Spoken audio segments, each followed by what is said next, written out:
Nearly 100 fire officers and firefighters from the Army, Navy, Marines, and Air Force on Honshu and Okinawa came together for the 33rd U.S. Forces Japan Fire Officer and Firefighter Training Symposium at Camp Zama. Basically to increase their knowledge base on emergency response, and then maybe to discuss their tactics and strategies as far as responding to different incidents, and then see maybe what the limitations are with their equipment and see if they've actually got enough supply to use on different events that occur in Japan.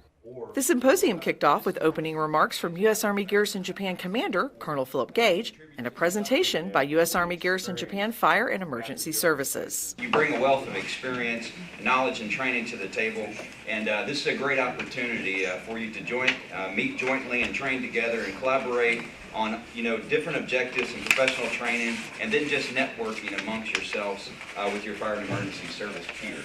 During the event, the fire officers conducted a joint session in which they offered insight on service-specific issues.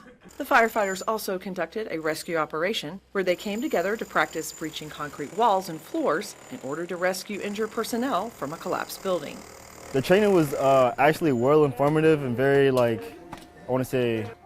experience-driven. So, we don't really breach or, rescue operations in those type of environments. So, and a lot of the houses are made the same way on the bases that we're currently operating on. So it was a lot of informative information to actually get that and do that training. So I liked it.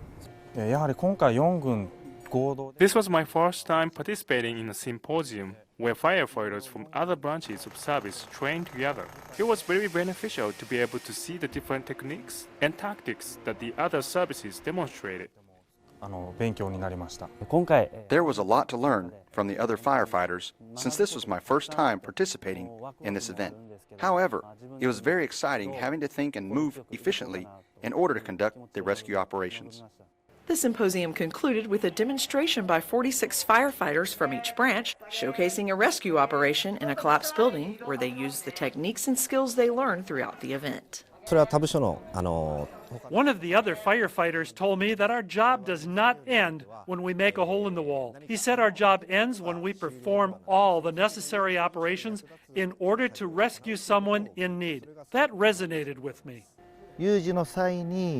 We cannot perform our job to the best of our ability if we are not all in sync during an emergency situation. So events like today's are a great opportunity for us firefighters to get to know each other and establish relationships with the other sister services. From there, hopefully we'll be able to exchange techniques and skills so that each organization will be prepared for any emergency. Reporting for U.S. Army Garrison Japan, I'm Honey Nixon.